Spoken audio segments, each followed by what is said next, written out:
The small town of Cedar Falls had always been the kind of place where everyone knew everyone else's business.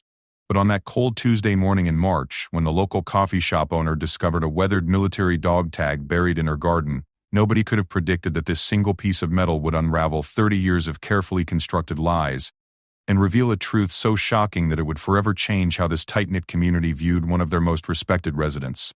The man they all thought they knew, the quiet veteran who ran the hardware store, coached Little League on weekends, and never missed a church service, had been living under a shadow that was about to be exposed to the harsh light of day. What started as a simple act of returning lost property would become a journey into the darkest corners of military service, brotherhood, and the devastating price some pay for keeping secrets that were never meant to stay buried. This is the story of Marcus Thompson, a man whose past caught up with him in the most unexpected way, and the small town that learned that sometimes the people you trust the most are the ones carrying the heaviest burdens.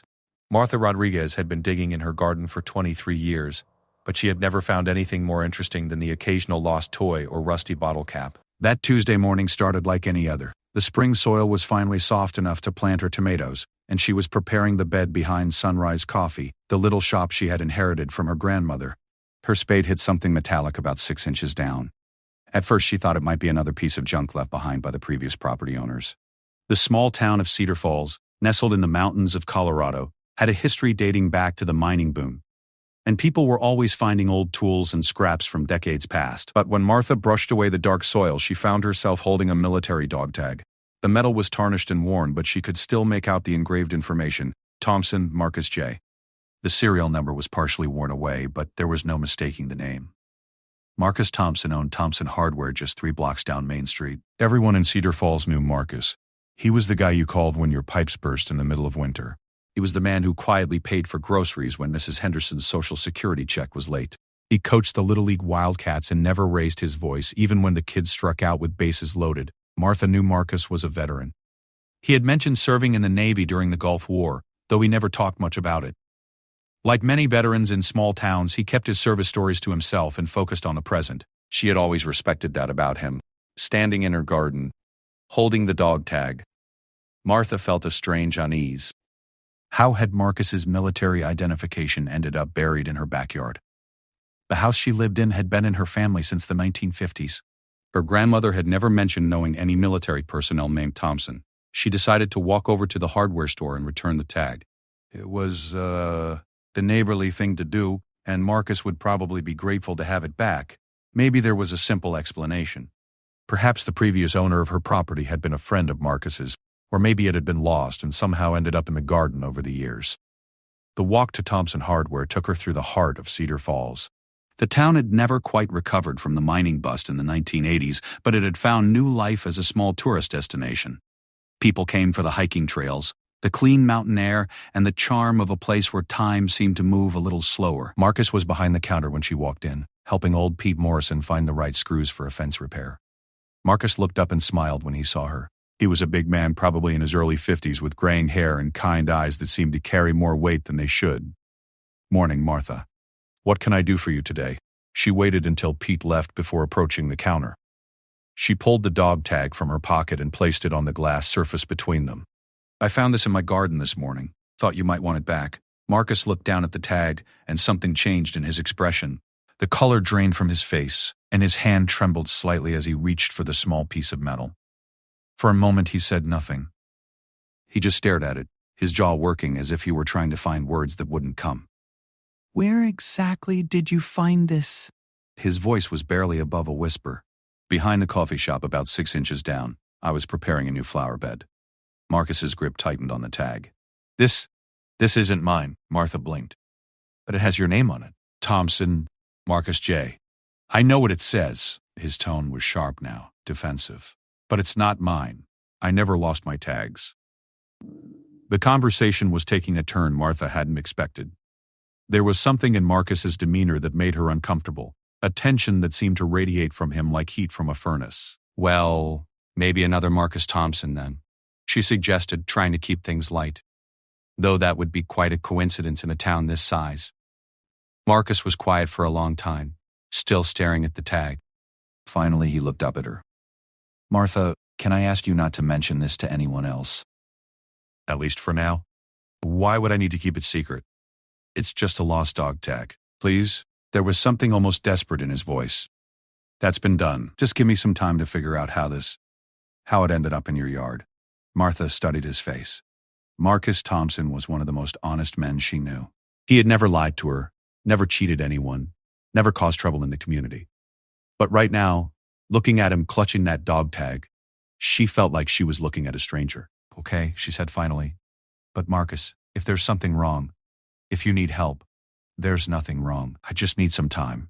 She left the hardware store feeling more confused than when she had entered. The walk back to her coffee shop seemed longer than usual, and she found herself looking over her shoulder, though she couldn't explain why. The rest of the day passed slowly.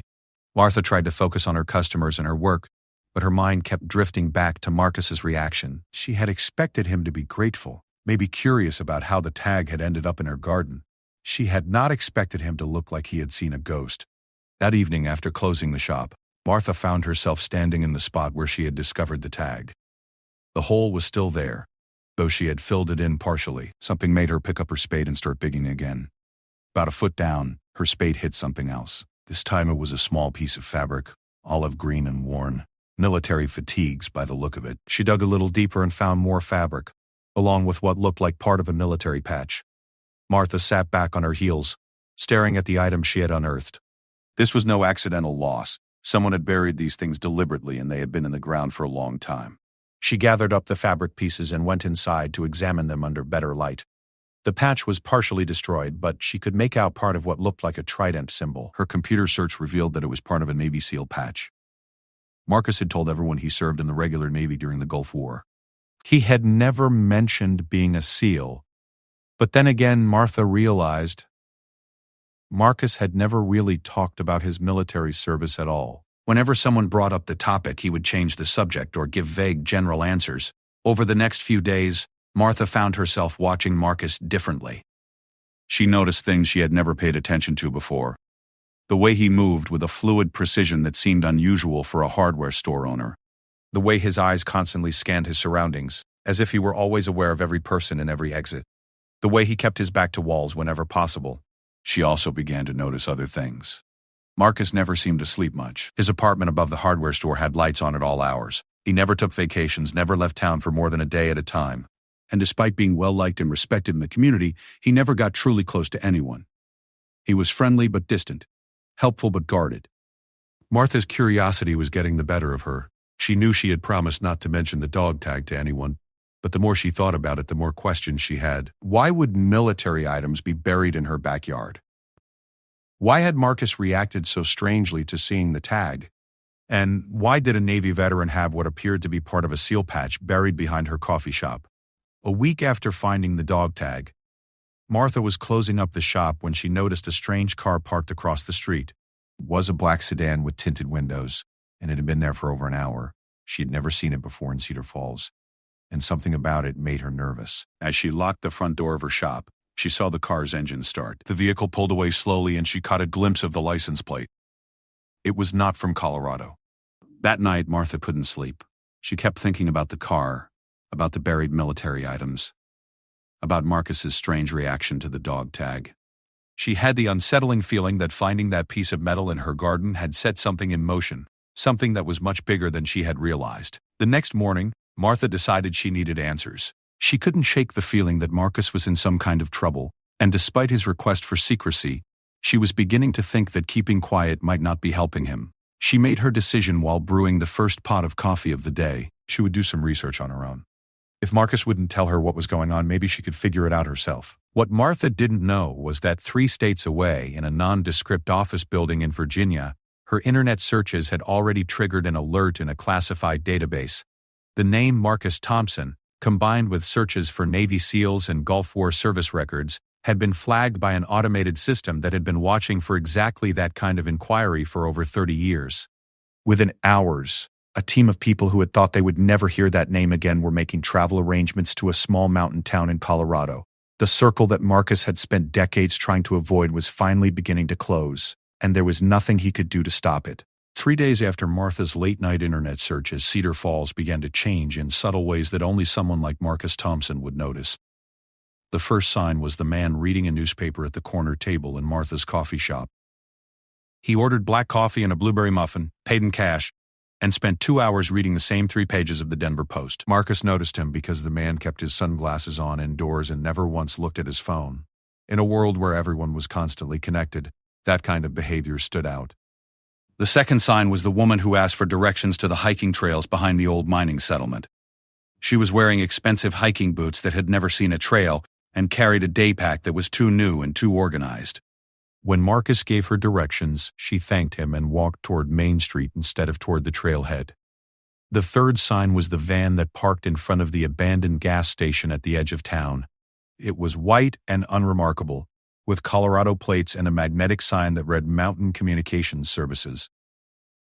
Marcus had never heard of the company, and when he drove by that evening, he noticed the van had multiple antennas and what looked like a satellite dish disguised as a roof rack. Marcus Thompson had spent 32 years in Cedar Falls believing he was safe. He had chosen this small town specifically because it was remote, isolated, and the kind of place where government agents would stick out like sore thumbs. He had been wrong. That night, Marcus sat in his apartment above the hardware store and faced a reality he had hoped would never come. His past had found him, and the peaceful life he had built was about to come apart. He walked to his bedroom closet and pushed aside the winter coats to reveal a small safe built into the wall. Inside were documents he hadn't looked at in years, along with items he had prayed he would never need again. There was a passport with a name that wasn't Marcus Thompson, several credit cards tied to accounts in different states, and a cell phone that had never been activated. At the bottom of the safe, wrapped in an old cloth, was a Sig Sauer P226 pistol. Marcus had cleaned and maintained it regularly over the years, but he had never expected to use it again. The weight of the weapon in his hands brought back memories he had spent decades trying to forget. Marcus Thompson wasn't his real name. His real name was Marcus Rodriguez, and he had indeed been a Navy SEAL. But his service hadn't ended with an honorable discharge after the Gulf War. It had ended with a classified mission that went catastrophically wrong, and a government cover-up that had cost the lives of his entire team. The mission had taken place in Somalia in 1993, several months before the famous Black Hawk Down incident that the world knew about.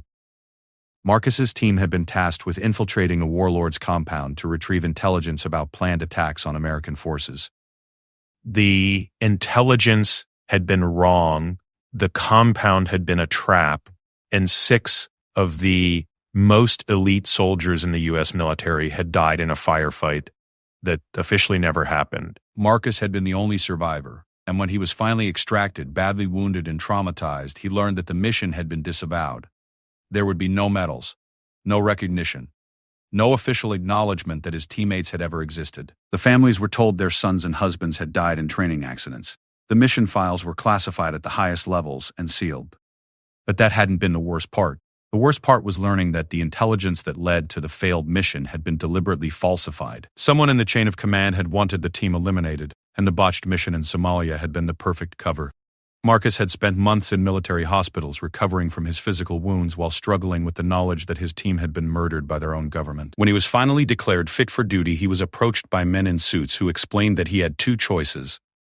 He could accept a new identity and disappear, with a generous government pension to ensure his silence, or he could have an unfortunate accident like the one that had recently befallen another SEAL who had started asking too many questions.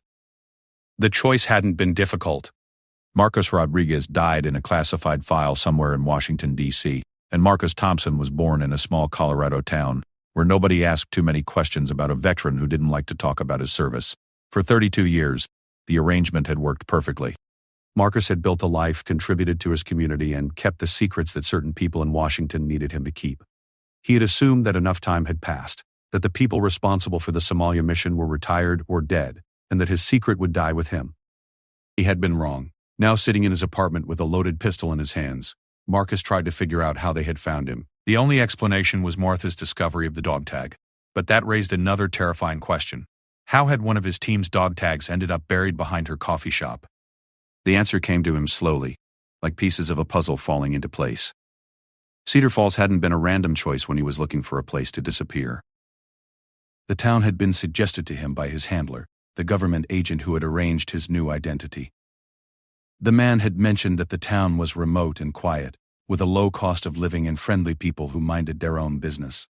Marcus had never questioned the recommendation. He had been grateful for any help in starting over. But now he realized that the choice of Cedar Falls hadn't been random at all. Someone had wanted him in this specific place, and that someone had known that eventually the buried evidence would surface. The dog tag in Martha's garden hadn't been lost. It had been planted, along with the other military items. Someone had been planning this moment for decades, waiting for the right time to close the circle and eliminate the last loose end from a classified mission that was supposed to never exist. Marcus's phone rang, startling him from his thoughts. The caller ID showed a local number, but he didn't recognize it. Marcus Thompson. The voice on the other end was professional, neutral. Yes. My name is Agent Sarah Chen with the Department of Defense. I think we need to talk. Marcus felt his blood turn to ice. I don't know what you're talking about. I think you do. We're aware of some items that were recently discovered in Cedar Falls. Items that relate to classified operations. We'd like to discuss this situation with you in a controlled environment. I've got nothing to discuss with anyone. Mr. Thompson, or should I say, Mr. Rodriguez, I think you're misunderstanding the situation. This isn't a request. We know who you are, we know what you know, and we know that certain information has recently come to light that could compromise ongoing national security operations. Marcus closed his eyes. After all these years, they were still playing the same game, still using the same threats. What do you want? We want to resolve this situation quietly and peacefully. There are people in town who may have seen things they shouldn't have seen, who may have questions they shouldn't be asking. We need to make sure those questions don't lead to answers that could damage important government interests. Martha Rodriguez doesn't know anything. She just found a dog tag in her garden. Martinez found more than a dog tag, and she's been doing internet searches that have raised some concerns. We need to talk to both of you to explain the situation and to ensure that everyone understands the importance of maintaining operational security. Agent Chen's voice remained calm and professional, but Marcus could hear the threat underneath. He had heard the same tone 30 years ago, when men in suits had explained his options in a military hospital. Where and when? Tomorrow morning, 9 o'clock, at the old mining office on the hill above town. Come alone, and bring Ms. Rodriguez with you. We'll explain everything then. The line went dead. Marcus sat staring at the phone for a long time. Then he walked to his window and looked down at Main Street. The white van was still parked at the abandoned gas station, and he could see at least 3 other vehicles that hadn't been in town the previous week. They hadn't just found him. They had surrounded him. Marcus thought about running. He had planned for this possibility, had always kept an escape route ready. But running would mean abandoning Martha to face the consequences of her curiosity alone. And despite everything he had been through, Marcus Thompson was still, at heart, the man who had sworn to protect others. He called Martha's home number. She answered on the second ring, sounding tired. Martha, it's Marcus. We need to talk. About what? About the dog tag. About what you found in your garden. About some things I should have told you a long time ago. Marcus, you're scaring me. I know. I'm sorry. But Martha, you need to listen to me very carefully. There are people in town who are asking questions about what you found. Government people. And tomorrow morning they want to talk to both of us. Government people? What are you talking about? I can't explain everything over the phone. Can you meet me tonight? At your coffee shop after midnight? And Martha, please don't tell anyone about this conversation. Not anyone. They're really scaring me now. I know. But I promise I'll explain everything tonight. Just please trust me until then. After Martha hung up, Marcus began to prepare for what might be his last night in Cedar Falls. He gathered the documents and money from his safe, along with the pistol. He wrote letters to the families of his dead teammates, letters he had been writing and rewriting for 30 years, explaining what had really happened in Somalia and apologizing for surviving when they hadn't. As midnight approached, Marcus made his way through the back alleys of Cedar Falls to Martha's coffee shop. The town was quiet, but he could sense the watchers in the shadows. They were professionals, but he was a SEAL, and he could feel their presence like a weight in the air. Martha was waiting for him in the darkened shop, looking frightened and confused. When he told her who he really was and what had happened to his team in Somalia, she listened in shocked silence. When he explained about the government cover-up and his decades-long exile in Cedar Falls, she began to understand the magnitude of what her garden discovery had unleashed. "They're going to kill us, aren't they?" she asked finally. Marcus looked at her across the table where they had shared coffee and conversation hundreds of times over the years. This kind, generous woman had become an innocent victim in a game that had been played by dangerous people long before she was born. "I don't know," he said honestly, "but I'm not going to let them hurt you. Whatever happens tomorrow, I want you to know that none of this is your fault." Outside in the white communications van, Agent Sarah Chen listened to their conversation through sophisticated surveillance equipment and made notes in a classified file. Tomorrow's meeting at the mining office was not intended to be a conversation. It was intended to be a final resolution to a problem that had been left unsolved for too long. The circle was almost closed. At exactly 9 o'clock on that crisp mountain morning, Marcus and Martha walked up the winding dirt road to the old Cerro Vista mining office. The building had been abandoned since the 1980s, its windows boarded up and its roof partially collapsed. But someone had clearly been there recently. The front door stood open, and they could see figures moving inside. Marcus had his hand resting on the pistol concealed under his jacket, but he knew that if this was a trap, the weapon would be useless. These people were professionals, and they wouldn't have chosen this location without controlling every possible escape route. Agent Sarah Chen was waiting for them in what had once been the mining office's main conference room. She was a small, precise woman in her 40s, wearing a dark business suit that seemed out of place in the ruined building. 2 other agents flanked her, both men with the unmistakable bearing of military veterans. "Thank you for coming," Agent Chen said, gesturing to 2 folding chairs that had been set up facing her. "Please sit down." Marcus remained standing, his eyes scanning the room for threats and exits. "Let's get this over with. What do you want?" "I want to tell you the truth," Agent Chen said. "About Somalia, about your team, and about why you've been living in Cedar Falls for the past 30 years. Martha looked between them, still struggling to process the revelations Marcus had shared with her the night before. "I still don't understand why any of this involves me. I just found a dog tag in my garden." Agent Chen smiled, but there was no warmth in it. "Miss Rodriguez, you found more than just a dog tag. You found evidence that certain people have been trying to keep buried for 3 decades, and unfortunately, that makes you a security risk." "A security risk?" Martha's voice rose. "I'm a coffee shop owner. What possible threat could I be to national security? The threat, Miss Rodriguez, is what you represent. You represent the possibility that the truth about Operation Silent Thunder might finally come to light." Marcus tensed. Operation Silent Thunder had been the code name for the Somalia mission. He hadn't heard those words spoken aloud in 30 years. Agent Chen continued. "You see, the official story is that 6 Navy SEALs died in a training accident in 1993. Their families were compensated, their records were sealed, and the matter was closed. But the truth is that those 6 men died because someone in our government sold them out." Marcus's hand moved closer to his weapon. "And that someone was you?" "No, Mr. Rodriguez. That someone was me." The voice came from behind them. Marcus spun around to see a man emerging from the shadows near the building's back entrance. He was tall and lean, with silver hair and the bearing of a career military officer. Marcus recognized him immediately, despite the passage of 30 years. "Colonel Bradley," Marcus breathed. "General Bradley now," the man corrected. "Though I'm retired. Officially. Unofficially, I still clean up messes for people who prefer to keep their hands clean." Marcus felt the world tilt around him. General Douglas Bradley had been his commanding officer during the SEAL operation in Somalia. He was the man who had briefed the team, who had assured them the intelligence was solid, who had personally ordered them into the compound that turned out to be a death trap. "You son of a bitch," Marcus said quietly. "You killed them. You killed my team."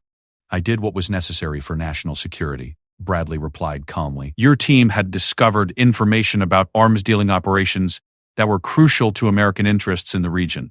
Unfortunately, they had also discovered that some of those operations were being conducted by American officials." Martha looked confused. "I don't understand." "What?"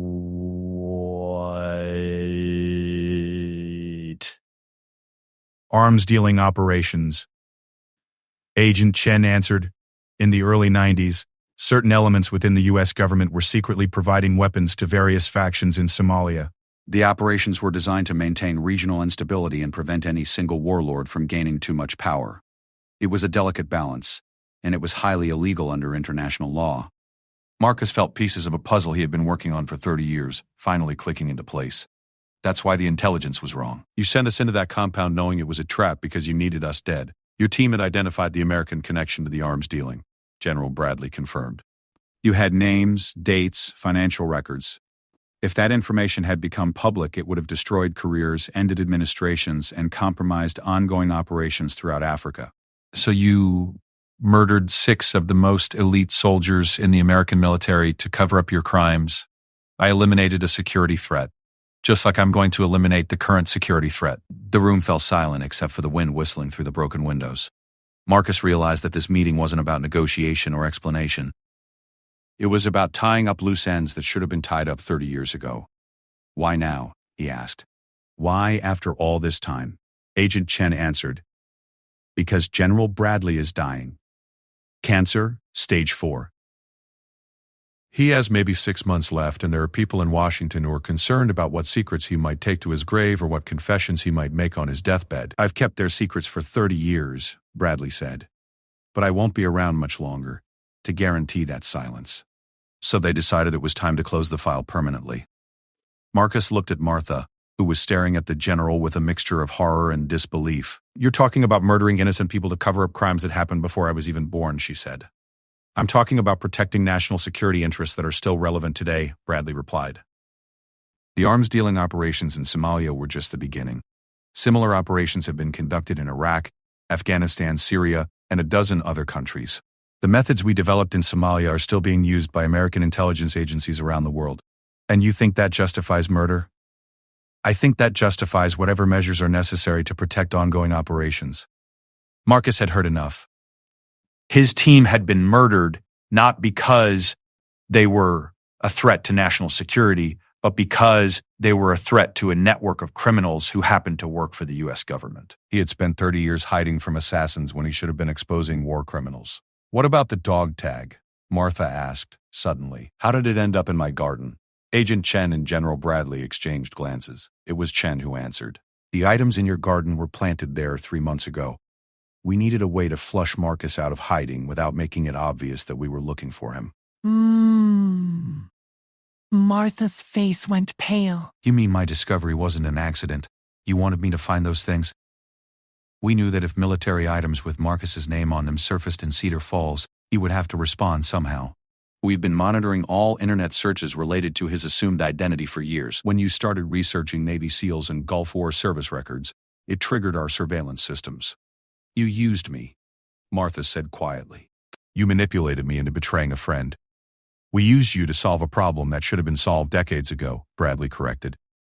Marcus had been calculating distances and angles while listening to the conversation.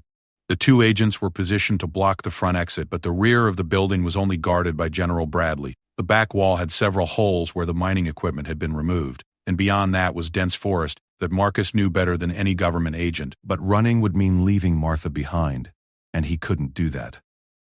What's your plan? Marcus asked. Another training accident? A gas leak? Car crash on a mountain road? Actually, Agent Chen said, we were thinking something much simpler. A home invasion gone wrong. 2 residents of Cedar Falls, killed during a burglary at the coffee shop. Tragic, but these things happen in small towns with limited police presence. Except I won't be there alone, Marcus said.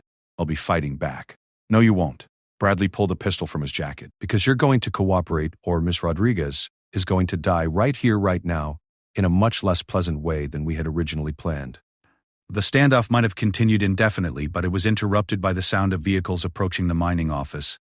Lots of vehicles moving fast up the mountain road. Agent Chen spoke into a radio microphone attached to her collar. Control, we have unidentified vehicles approaching the site. What's the status on the perimeter? The response crackled with static and tension. Control to team leader. The perimeter has been compromised. Multiple federal vehicles. FBI markings. Approaching your location. You need to evacuate immediately. Why? General Bradley's face went white. That's impossible. This operation is classified above FBI clearance levels. Quote, the sound of car doors slamming echoed through the forest around the mining office. Then a voice, amplified by a bullhorn, filled the air. This is FBI Special Agent Patricia Valdez. The building is surrounded. Everyone inside come out with your hands visible. Agent Chen looked confused and angry. Sir, what are your orders? General Bradley stared at Marcus with hatred and defeat in his eyes. This isn't over, Rodriguez. You think the FBI can protect you, but this goes deeper than you understand. There are people involved in this who can make federal agents disappear just as easily as they made you disappear. Maybe, Marcus said, pulling out his cell phone. But they're going to have a harder time making this disappear. He held up the phone so everyone could see the screen. It showed a live recording that had been streaming for the past 20 minutes.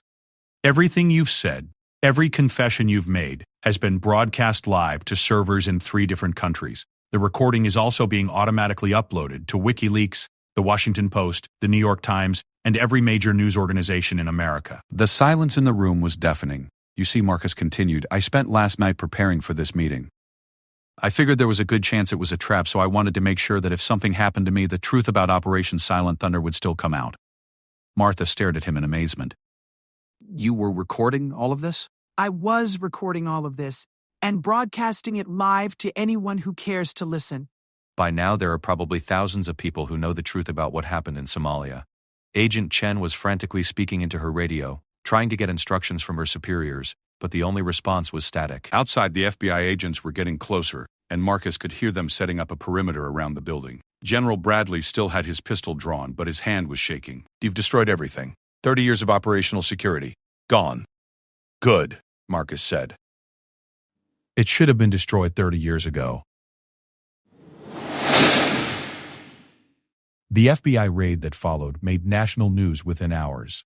Agent Chen and her team were arrested on charges ranging from conspiracy to commit murder to violations of federal surveillance laws. General Bradley suffered a heart attack during his arrest and died 3 days later in a military hospital, taking many secrets with him but leaving behind enough evidence to expose the arms-dealing operations that had cost the lives of Marcus's SEAL team. The recordings from Marcus's phone became the foundation for congressional hearings that lasted for months and resulted in the largest military corruption investigation in American history. Dozens of officials were indicted, several government programs were shut down, and new oversight procedures were implemented to prevent similar operations in the future. Martha Rodriguez returned to running her coffee shop, but Cedar Falls was never quite the same. The media attention brought tourists and curiosity seekers, and the quiet mountain town found itself at the center of a national conversation about government accountability and the price of secrecy. Marcus Thompson continued to live above his hardware store, but he was no longer hiding. For the first time in 30 years, he could talk openly about his military service and about the friends he had lost in Somalia. He established a foundation to support the families of soldiers killed in classified operations, and he spent his evenings writing the definitive account of Operation Silent Thunder. The circle that had been opened by Martha's discovery of a dog tag in her garden was finally closed, but not in the way that General Bradley and his associates had intended. Instead of burying the truth forever, the circle's closing had brought the truth into the light, where it belonged. 6 months after the events at the mining office, Martha was working in her garden again, preparing beds for the spring planting season. This time, when her spade hit something metallic, she called Marcus immediately. Together, they uncovered a small metal box that had been buried much more recently than the military items from the previous year. Inside the box was a letter addressed to Marcus, along with a set of military medals and commendations that had never been officially awarded. The letter was from the widow of one of Marcus's teammates, thanking him for finally telling the truth about how her husband had died. The medals were replicas of the awards that the SEAL team should have received for their service, created by a veterans organization that had followed the story in the news. Standing in Martha's garden, holding the letter and the medals, Marcus felt something he hadn't experienced in 30 years. Peace. The circle was finally, truly closed, and the ghosts of Somalia could finally rest.